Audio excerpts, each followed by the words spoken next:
asalaamaaleykum wa rahmatullah mbokki jullit bi rawatina mbokki taalibe ñu ngi leen di siyaar bu baax tey jii nag dañoo ñëwoon fii ci njaareem doon siyaare si góor yàlla gu mag Serigne Assane Salam di ñaan mboolem képp koo xam ne suñu borom dogal na tegagoo fi sa tànk ñu ngi lay ñaan nga ñëw fi siyaare ndax ay njëriñi kese la. ñu ngi ñëwoon nag ànd nag sunu mag sunu kilifa Serigne Maam Cheikh Mbaye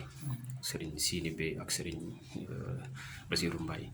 di leen ñaanal jàmm ak tawfeex. ñu ngi ñaan daal képp koo xam ne suñu borom dogal na tegagoo fi sa tànk ñu ngi sàkku ci yow nga ñëw fii fexe ba xam barab bi fii ci biir armeel yi kër gu mag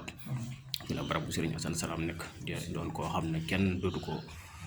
présenté ci Sénégal. yaakaar naa ne foo ko tudd di nga fa gis ko xam mbaa nga dégg ay mbiram ak jalooreem te nag ñëw fii lépp ay njëriñi kese la.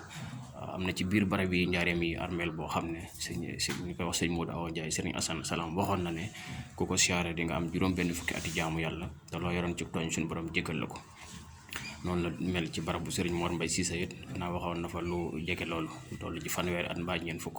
waxoon na ci lu mel noonu. barabu Serigne Moustapha Guèye waaye it noonu kon daal ay barabaa ngi fii ci biir armeel yi njaareem yoo xam ne yu mat a xam la yu mat a nemmeeku la ndax njëriñul kese la. ñoo ngi sàkku bokki taalibe yi yéen ñi nga xam ne yéenay topp suñu site bii di Rijal 106 TV ñu ngi sàkku daal képp koo xamante ne bi suñu borom man loon na la ko rek nga ñëw fexe ñëw ci armeel yi njaareem yi siyaare si Serigne Assane Salam ndax si njëriñi kese la.